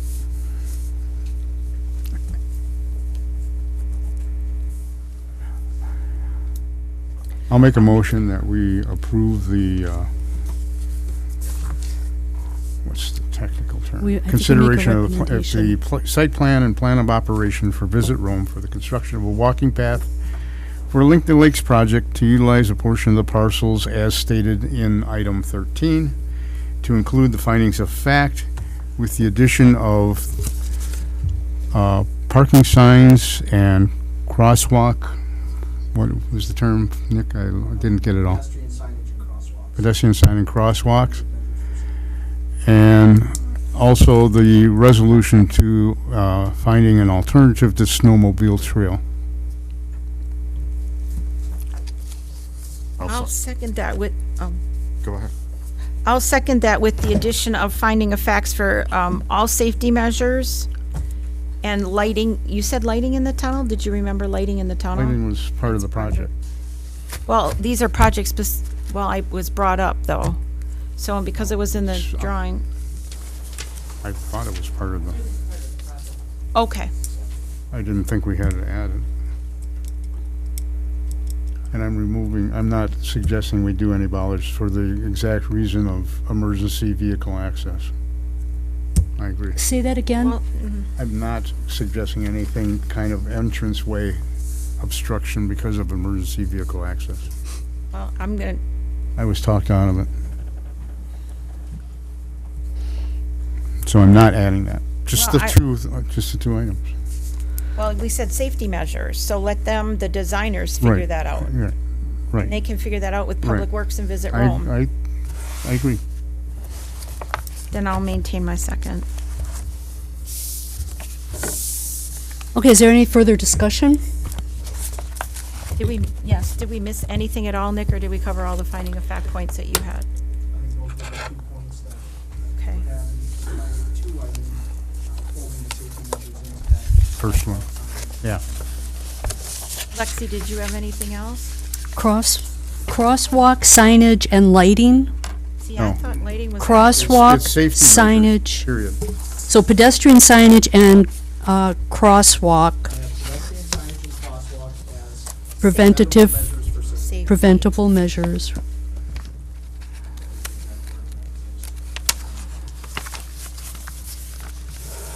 We're done. And acknowledging the resolution between organization with the bandits, which they work together anyway, so they'll figure it out. Okay, so a motion's, did we already do this? A motion's been made by Bill, seconded by Lori, to make a recommendation for approval to the town board for the site plan of operation for Visit Rome for construction of a walking path for Link the Lakes project with the tax key numbers as previously said many times. Incorporating the findings of fact with the additional conditions to be pedestrian signage and crosswalks as preventative for safety measures, and working with the local snowmobile clubs and members to find a resolution for snowmobile alternative to the snowmobile trail. And just if we can make a note that they'll be getting together with Mr. and Mrs. Faust about the questions they had regarding the frontage on their road, and you'll do what you need to do with your insurance company. But that's not a condition. No, but let's not lose sight of it. Yeah, thank you. Thank you. Okay, any other discussion then? All in favor? Aye. Opposed? None? Motion carries. All right, I feel like a zero after saying all those zeros. Jeez, Louise, it's a lot. All right, onward to the next agenda item. Thank you for your presentation. Yes, thank you. Thank you. Very nice. I can't wait till the end of summer to ride on their bike path. I'm not looking forward to Highway 13 being closed down, but we'll get Oh, well. Okay, discussion and possible referral to future agenda, review of town ordinance requirements for short-term rentals, and consideration of removing conditional use permit requirements. Oh, that was on the minutes. Never mind. Number 14. Number 14, discussion and possible referral to future agenda, review of town ordinance requirements for short-term rentals, and consideration of removing conditional use permit requirements. So during the September 10th Plan Commission meeting, discussion was had surrounding codifying the short-term rental STR conditional use permit process to potentially remove STR conditional use permit requirements in all districts. This was brought back up during the October 8th meeting. The plan commissioners may discuss the current ordinance requirements governing short-term rentals in the town of Rome. The focus will be on evaluating the effectiveness of the existing conditional use permit requirements and managing STRs and the potential implications of removing these requirements, as well as discussing strategies for codifying short-term rental regulations to allow for internal management by staff, eliminating provisions for CUPs. The conversation will focus on developing a framework that addresses community concerns while streamlining the approval process. Recommendations for further work to may follow. I think that's some. All right, thank you. So, before the meeting, this evening, I handed out, some documents that I'll be referencing. The hope is that, by being able to see those, potential language additions to our ordinance, you can see then how some of the work that we do as we have conditional use permits processed in the town, can then be addressed just by codifying those things into our ordinance. So again, just as a refresher, at our last meeting, we went over the ordinance-specific areas that short-term rental regulations fall in. With room tax permitting aside, the short-term rental regulations reside in chapters 234, that's our short-term rental license, and chapter 360, that's the relevant one for you all, that's the zoning ordinance. And so in 360, those are located, crouched really in 360-9.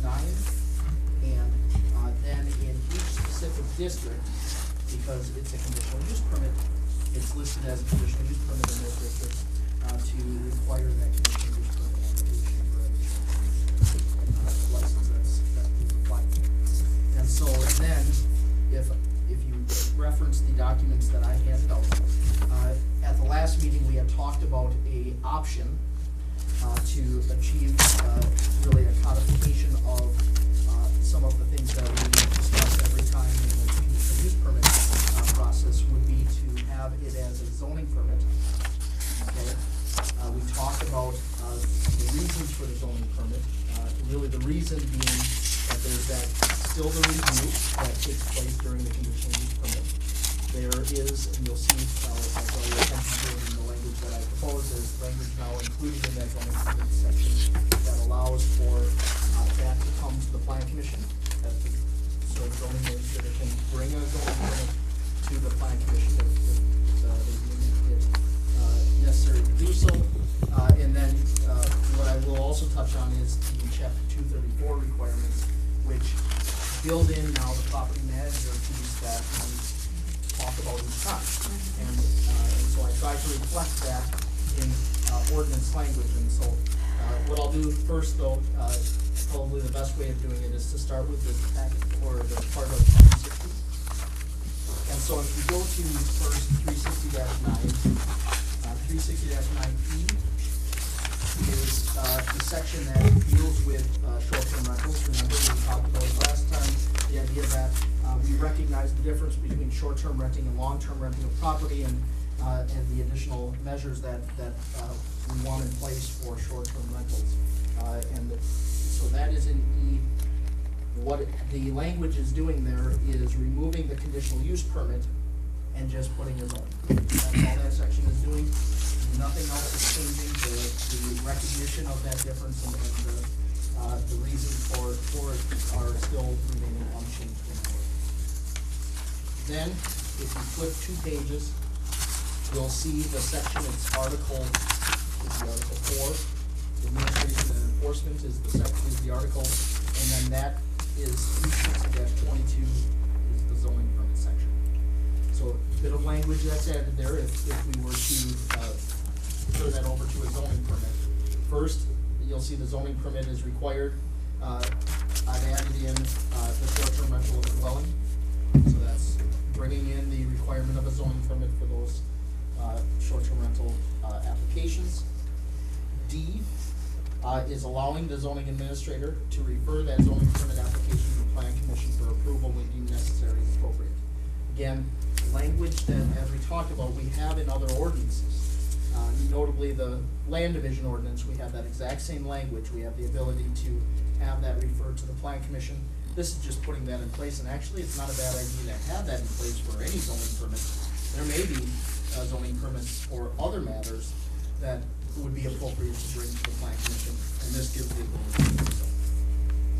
And then G, under that, is the durational piece. So remember, what I'm trying to do here is codify the conditional use permit pieces that we've discussed. You'll see that zoning permits have a duration, and so I had to reflect that. So the zoning permits are indefinite for short-term rentals. So that we don't have this requirement, just like we don't with short or conditional use permits, we don't have a requirement that the zoning permit keep coming back and renewing. It would be indefinite. And again, otherwise hold the exact language as long as the current property owner holds the town of Rome short-term rental license. Same thing that we've done on the conditional use permit, just holding that right into our order. The remainder of chapter 360 is going to be the articles that have the conditional use permit listing for the short-term rental. The reason you don't see all the districts, just a reminder, some of the districts just reference the uses that are in other districts.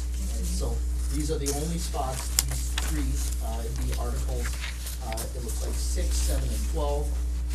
Only those articles list the conditional use permits for short-term rentals. The other districts just cross-reference the other districts as any of those uses are also allowed in there.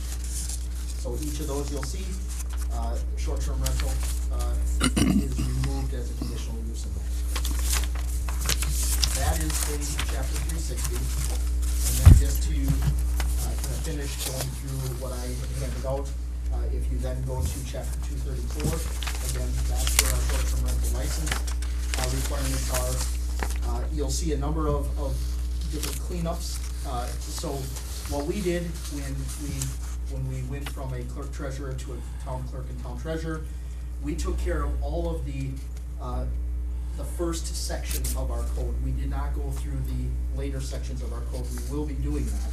This is a good opportunity to do that for this one. And so you'll see clerk treasurer references. Now removing the treasurer part of that and just list that. Then, on the second page of that is 234-58. Now lists the zoning permit as the requirement. The idea there is that the goal here would be to make one application package, right?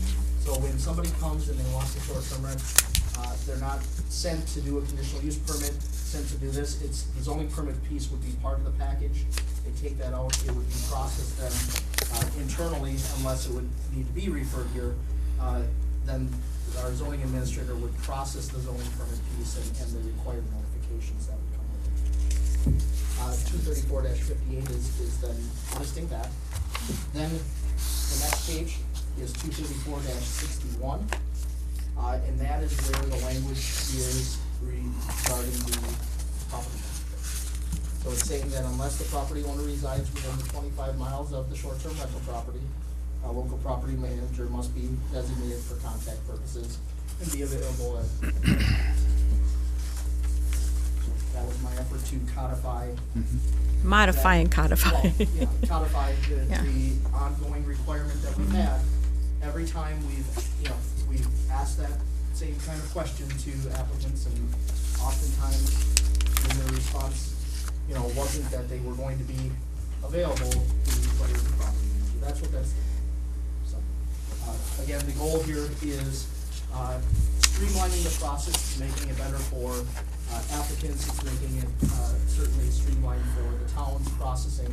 It should allow for certainly a faster processing overall, and it will take away a lot of the conditional use permits that this body sees every year.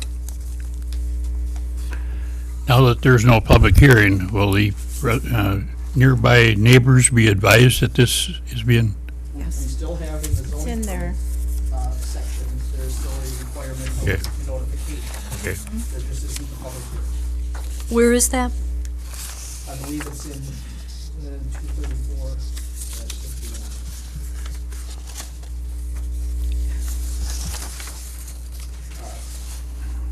Understand, there's somewhere I saw it. Yeah, I was gonna Just say, read through here. but, sorry, not 234, it'd be under the zoning permit. Oh, so in 360, is that where we read it? No, that's okay. 22, I think there's a requirement in that section Sure. for the notice.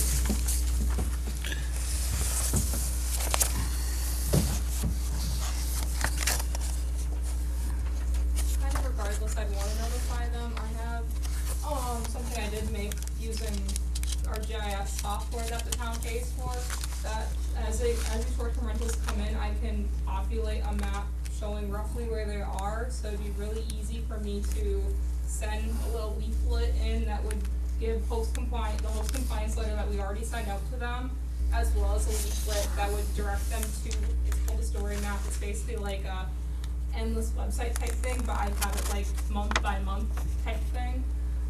But I would have them directed to that specific site so they could learn about the short-term rental, and then they would know about their rights as a property owner and what to do if something happens. I think it makes it easier on you, and it makes it easier as a property owner, so.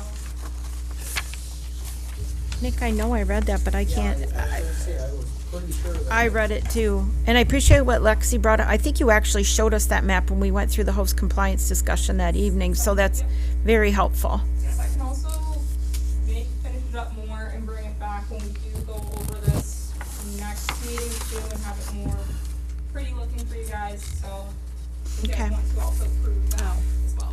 Where did you find it? What number? Lexi, I have one question for you. So the square footage, the number of people, the cars, you're still gonna use the same calculations we've used before, and that will just all be done in-house? Yep, it would be the same thing unless you 234-58B. change the process. Or unless you get one that is a little bit strange, then you would bring it before us. Yep. And then Got it? the only other question, I know we say it here under the 234-61, when you put that these rental properties must notify the town if they switch property managers. We all know that's not really gonna happen too faithfully. I think what's gonna happen in the long run, unless we send these short-term rentals something out to give us the information, either 12 or 24 months, we're gonna end up with a database where everybody is self-managing their short-term rentals because nobody's making them provide any information after they get the permit. And I don't want it to turn into a free-for-all in the course of 3 to 5 years. So, I can respond to that because it's a valid point. just remember that what this is doing is codifying the conditional use permit piece. The short-term rental license is still an annual license. Yes. And in that short-term rental license, we have an Right. application, I think it may end up getting modified a bit. Okay. But then we can get that information. Updated. Even if So that the- doesn't happen, it can It's very- annually renewable. have them Okay. give us the So information. annually, the fire department's still inspecting all of our short-term rentals to get their license. Well, annually, we are requiring the short-term rental license, I mean, they have to. Okay. There's still an ongoing requirement there, but just like today, there isn't an ongoing requirement to get a conditional use permit, right? I mean, it's just Right. one time unless they either lapse and we revoke the conditional use permit or they change ownership. And so in this case, to address your point, we would handle that, I think, at the short-term rental license step. Sort of like a business gets licensed every year with the Yes. town of Rome, Thing. and then we get the fire chief or somebody else to come by and look at our, Yep. And we can still make it clear in the application if we have to update it, and we probably will, that any change in property management should be communicated to the town and its owners. And that could be part of the renewal letter that goes out with the renewal every year. and I see your point, the license still has to come through. I just don't want to end up in 5 years from now, everybody's self-managing their short-term rental, Right. and, well, they didn't, but I get it, operating like a business license now. They're still gonna have to go through a once-a-year renewal We process. have a number of different licenses and permits that require notification of the town if, for example, with alcohol licenses, if there's a change in agent, right? Or if there, if there is some kind of update in that, we have requirements in other areas of our ordinance that require updating this. This would be no different. I just wanna That's- make sure the fire department gets into these like they do businesses to make sure there are working smoke detectors and fire extinguishers and nothing is really changing in these homes from year to year that they never tell the town about. Well, that would be true about both bodies that inspect, the fire inspector and the building inspector. In order to get their permit renewed, those inspections have to take place. Again, process-wise, the only thing that's changing here is Correct. conditional use permit requirement is Coming a zoning going over permit. to a zoning permit rather than a conditional use. How are we addressing those issues that have come up where the property owner is managing it themselves and they take a 2-week vacation? How is that being addressed in here? Is it being addressed now? Than it It's is today. the Article 20, about the 25, they have to respond to that. Article 20, It's on page, on 23461, item I, I. Yeah, but, okay, I see what she's saying. All of a Yes, sudden they disappear. right, and they're not. remember the gentleman that said he's got 4 numbers and then he had to put them in priority when he was out of town? How is that being addressed?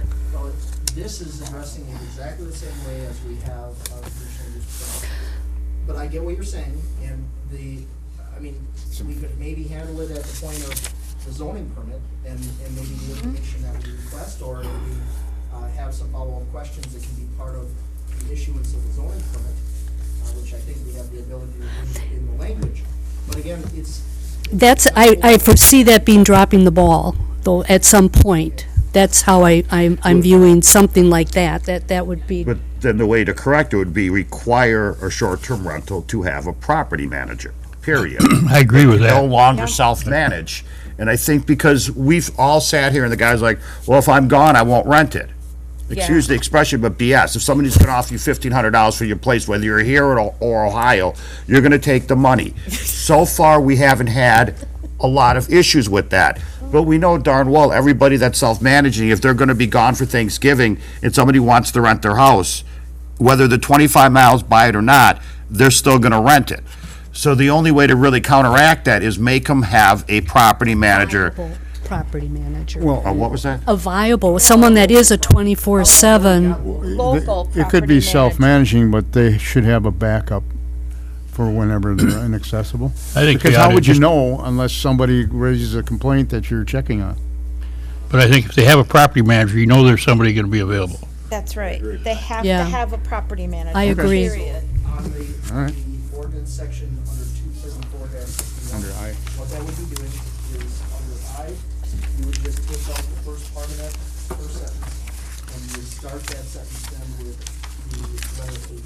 A local property manager must be designated. Uh-huh, That resolves that piece. okay. So take out that very first sentence up to the comma. The comma. But then with that, everybody that currently has a license, would they all be grandfathered in? It's saying it's gotta be included with the application. I think we'll catch that. When they have renewal. Once we get our Okay. renewals.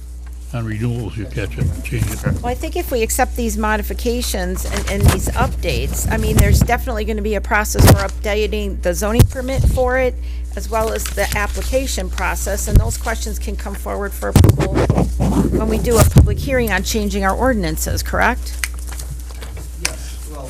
Or staff can handle it internally, because they know what we want. We've been talking it to death for 2 years, 3 years. So, yeah, we'd have the zoning ordinance change, we'd have a public hearing, so that would have to be at a future meeting as a public hearing. The short-term rental license ordinance doesn't have to have a public hearing, but it would make a lot of sense, of course, since we're changing some things, dovetailing each other Package. and following, through together. rather than separate. I have a question with regard to 36022 sub D. The addition, the changed modification there where, and I'm kind of a stickler between the word may and shall. Where the zoning administrator may refer the zoning.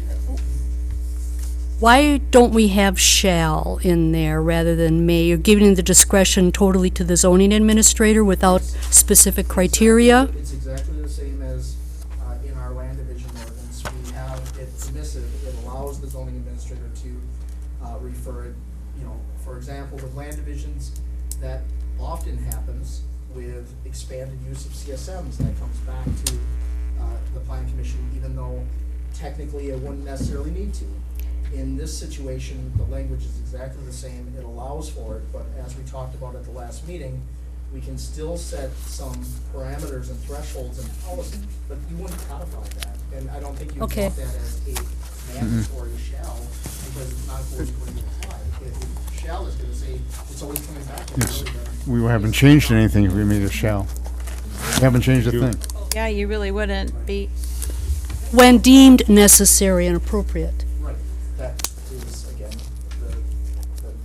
the door for setting the parameters, and I think it sounds like Lexi's already starting down that path as far as how she, sets up some of the storyboard pieces. We'd also talked about, if we have thresholds where we have an expectation of things. Again, I don't know that you want some mandatory language where we're not really doing anything. No, Yeah, we don't need to We're make tying a our own change. hands when we're untying them. In a different name, so we're requiring it to come right back. And Yeah. at that point, Well, the changing of the thresholds, and what's the procedure for doing that? Is that where the zoning administrator would have, and not against you, I'm just talking like in 20 years down the road here. Well, at this point, 20 years I don't down the know road, if we plans won't down the care road is gonna anymore. happen, But at this point, what my plans are, just for going forward, just for however long, just to test the waters, I will still plan on giving you the short-term rentals I can, like up until plan commission, letting you know if there's any that are coming close to the limit, I'll let you know what short-term rentals I have and just how many that I have. If you think that they're kind of iffy,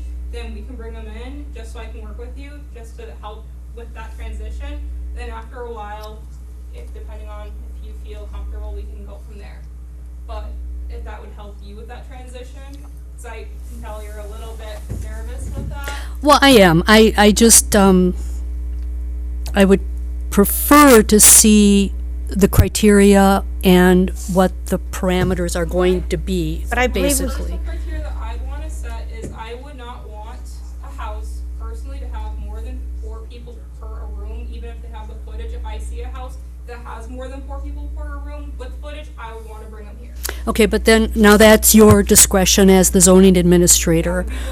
What if your subsequent heir, and I'm talking like maybe 10 years down the road or something like that, or when you decide to retire, that what is going to be in place so that the new person in that position would be able to change all that criteria to something that probably might not be the same view that a planning commission would have.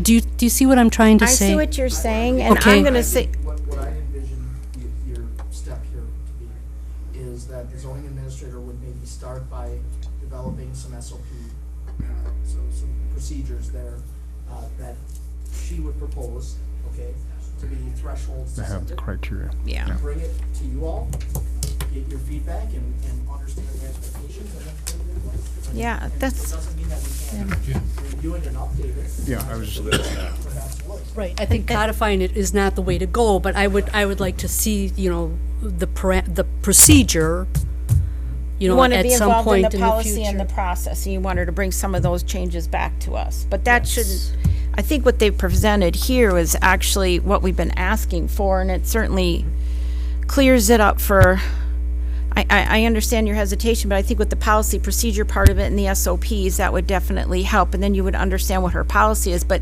then again, you gotta realize, we could be gone tomorrow, a new person comes in, and things can change with short-term rental, the laws could change, who knows? So to try to set something in stone for something 10 or 20 years down the road, but. No, I just I want to would- know what the procedure, the policy would Right. be, and what And she said she'd bring that what the forward. guidance would be possibly given to a next zoning administrator, or next plan commission, or, you know, people that won't be up here in 3 years or 4 years. Footprint going, so I hopefully will have the story map going, I'll have it labeled, so whoever will be in this position after me will have a visual thing that they can follow, and they can see how I have calculations, so I'll have that scanned in, so we'll have my calculations. If I'm bringing it to plan commission, I'll have it tagged differently than the ones that I'm not bringing to plan commission, so there will be both that set up differently, and then there will be, over time, there will be a definite pattern where someone can easily come into this position and see, oh, I see this one, this one, this one. These ones were fine, but this one and this one, these got brought to plan commission, and it'll become more obvious with time. But again, the whole point of this is to take it away from plan commission and let staff deal with it, because they've been dealing with it long enough. They know if we put these laws into place, But I don't think taking it totally out of plan commission's I'm not saying hand that. is, or taking it away from our sight and our vision, where if at some point there is legislation, or there is new statute, or there is new precedent-setting law, where we could look at a density issue with regard to short-term rentals, and we can decide, okay, in this cul-de-sac, there's only gonna be 2, because that's all that we feel should be in a cul-de-sac of that size. And if we can do something like that, I think those are things that should be brought before the plan commission, because we need to plan for that kind of a situation. And that's, If the law changes though, just as we've had when the law changed and mandated that we allow short-term rentals, we had to act quickly. We would probably, come to this next spot. meeting, we'd probably be talking about but if it's taken out of the purview of, codifying. If we were going to do a density thing, we'd be talking about codifying something most likely. correct. Exactly. But then if it's taken out of our vision, because now we no longer need to deal with it. but this isn't doing This this. is already setting the ability. Every month, we have it in front of us. Now, we are no longer going to have it in front of us. So technically, So, it's out of our vision, out of sight, out of mind kind of thing is what I'm thinking of. No. I think the zoning administrator stated that as part of your packets going forward, you will start to see all the short-term rentals that are coming through that are being approved, so I'm not sure that I'm following exactly that way. because So that'll be ongoing forever, not just during this transition period or until codification? The expectation, I think that would be part of the review. Well, that would be my expectation, but I'm not gonna be here for a long time, so. It's up to whoever's the chair at the time. If you want, as long as you're the chair, if you want me to tell you who I have approved since the last time we're trying to. No. I don't want to. I think the whole premise of what I'm going for is out of sight, out of mind. And that's where I'm concerned that we won't be, and you are, I mean, you're checking the laws all the time and, you know, making us work harder, I'm going but to move that we, move this forward and set a public hearing date for the changes that have been proposed for the licensing and zoning, the zoning permit and the licensing ordinance as presented by our staff, and have a public hearing, at our next town board, at our next plan commission meeting In December? In December 10th. I don't know, that E where we said property manager, are we changing that? Oh, with the change to, I thank you just very wasn't much, sure yes, if that was the right yes. time to say that or Yes, not. yes, it is, I think thank that you. we're all in agreement with enough of, Yes. Yes, that was, if you're thank not, you, if we're not good in catch. agreement, that's fine. I'll move that we go forward with the changes as proposed for the zoning license, for the STR licensing and zoning ordinance changes as presented this evening with the change to 234-61 sub I, removing the first sentence up to the comma and beginning the paragraph with a local property manager must be designated. And that's is that a clear enough motion for what staff needs for both to go forward? Okay. Are you asking for any action then after the public hearing for us to do something, or just a public hearing? Well, whatever the next steps are for the public hearing. Independent should be in there. Yeah. Zoning ordinance. amendment, Property so manager. I'm assuming that also refers What to is that? placement I guess on the we're just looking agenda at the as a appendix. potential action item. Yes, that's what I'm suggesting, is it be an action item on the December 10th Established. Plan Commission here, Isn't- aren't date.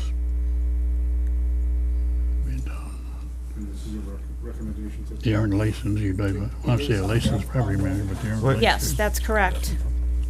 Are we still talking about that? Do we need to put like a licensed property manager or something? Because it's saying a local property manager must be designated. So theoretically, you could give the name to your neighbor and say, he's my property manager, and there's no way for us to cross-check it. Or he can say he's the Or- property. Is there such a thing as a licensed property manager? We don't have any licensed think property there's any managers. license. We ran into that the I last just time was we talked. Official, Established. Request that they provide like a parcel number to prove they're local or something. Well, that doesn't really, But that doesn't, they don't have to be local, but You want somebody that's established, got a property you managing should have business. a business license then if they are a property manager. I mean, that's a business, you're collecting money for it, and if you're not really running it as a business, then it's not really the type of property manager we want you to have either. I don't know.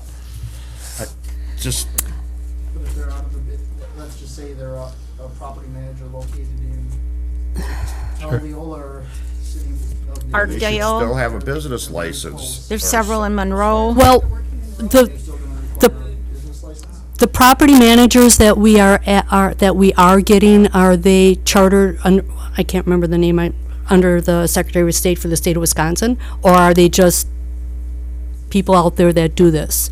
They're not LLCs, they're not, We put a property manager on file, as I understand it, and utilize that as if we have a complaint that requires contact.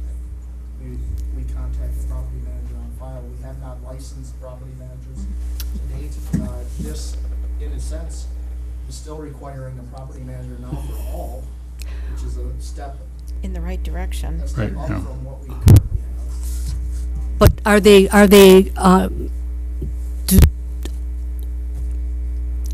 under the state of Wisconsin, are they actual incorporated businesses? We don't do that now, As far Diana. as we suspect, no, for some of the property managers that we have. Well, I really don't care what we do now. I want to know if we're going to codify this, should we do something a little bit more? That could be part of a policy and process, started their standard operating. I mean, but if you wanna, but we don't have that now. You already are doing something more. by You- having this in your chapter. Yes, like, You're now asking if you want to do something yet more and require some kind of, More stringent guideline with regard to what qualifies as a property manager.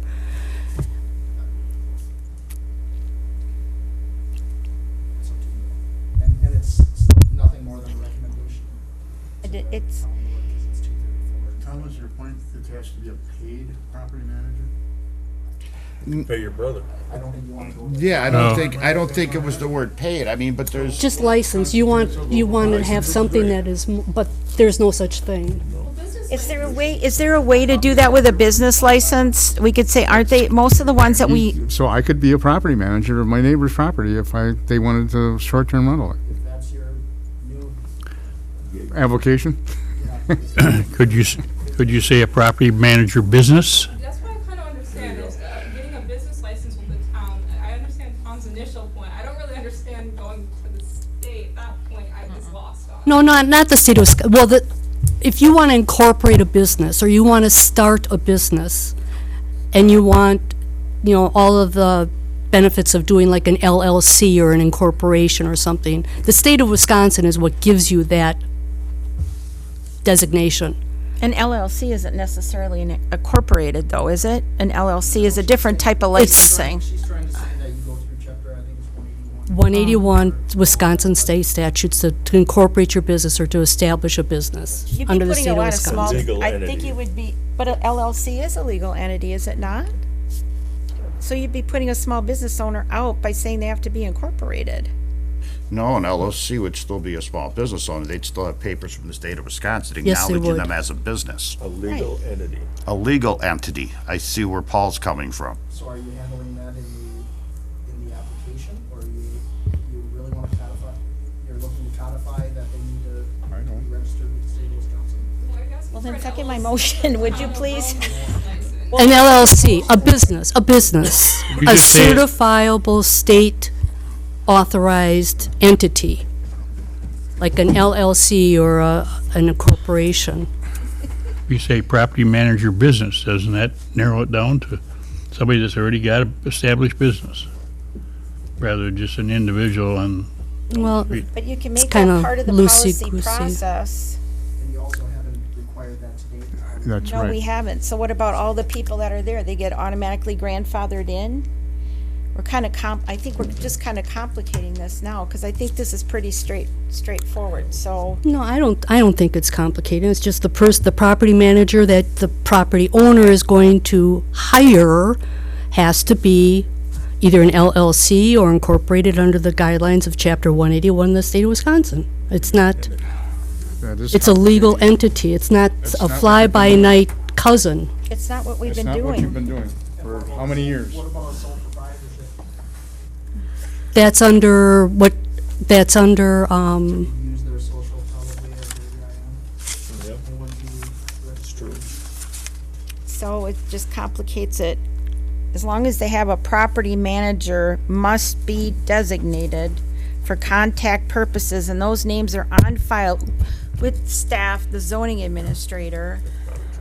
Again, that's in policy, procedure, processes that are outside of something we would codify as law. And the thing is, this person's gonna be held liable if anything happens, and then that comes back to Lexi, and it's gonna be in their property file. And to If the there's- town clerk. Right, there's gonna be, It's just like an alcohol license. so when their license comes up the next year, and oh, well, you guys have, this many things happened under your watch, something else needs to happen. Yeah, then you'd probably bring that forward and say, hey, these people want to renew, they've got all these violations. I recommend you don't do this. Okay, so you have a motion for a public hearing for the next meeting? Can someone read it back, because I don't remember exactly what. To refer this item to the next meeting for a public hearing and a action item as a recommendation. That's it, thank you. So we need I'll somebody. second the motion. With the still striking at the beginning of I. I've got that. Oh, yes, he's got that already. Okay, just so we didn't lose that in the Oh, process. no, they've Okay. got that, thank you. Thank you for the reminder. And I think, Okay, we have a motion by Lori, a second by Heather to have a public hearing scheduled for our next meeting with regard to changing the zoning permit changes to 360-22 and the license thing.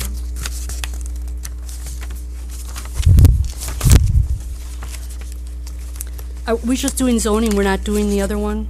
They're going to like the, Oh, 23461 with the change deleting the very first part up to the comma.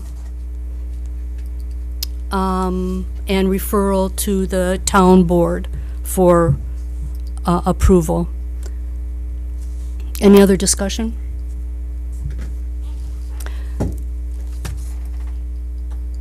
All in favor? Aye. All opposed? Aye.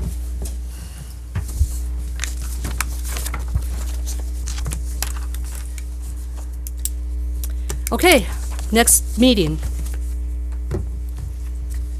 Agenda items, December yeah. something. Oh, It says December 10th on here. okay. I'll go with Assuming that. It's a Tuesday, 4 o'clock. I'll double check. 4 o'clock. That's what it says on here. We In were only writing. supposed to be here an hour tonight, but that's okay. We've never, it's been so long since we had an hour meeting. Can't- It will be now that we're getting short-term rentals where they need to be. Okay, so it is, the 10th of December at 4 PM. Items. Mm-hmm. For next agenda item too, can we just bring forward some, do we need anything brought forward as far as policies or procedures at this point covering, or eventually they'll evolve through staff? You could certainly ask the zoning administrators to start working on that. Yeah. And she already stated she has, so. It's your off-season this time. of Any year. other agenda items? No? Oh, yeah, you have one or two, right? Yeah, well, there's 5 short-term rentals, Yeah, they still have to come before Yeah, us. this last one's will. Yep. There is the thing we just discussed, and there is potentially a site plan. Someone contacted me last week, so I don't know if they're actually going forward or not, but maybe we'll see. In those 5 short-term, are the 2 that we didn't have this, are those included in that? Good catch. Okay. So it's Okay. only 3 besides the 2 we couldn't do tonight? Yes. Okay. Yep. So read up on those and we should be really quick. It's not necessarily a next agenda item, but maybe more a future agenda item. I just wanna, make note that at the town board meeting, at the last meeting, there was a, brief discussion about small-scale solar and permitting. Yes. And so I don't wanna lose Yes. sight of it. It may not be on the next agenda, but it'll be on a future agenda, likely for discussion. Again, small-scale solar and permitting in that regard. That's anything under 200, or 100, excuse me. Is it business or 100 what? residential? So, Well, Could be that's both. discussed, but it might be both. Or Okay. It may be residential. what's happening with that? Nothing. Oh, 100 what? Nothing. up in Saratoga, Okay. No, ours. Nothing. nothing. All right. Meeting adjourned.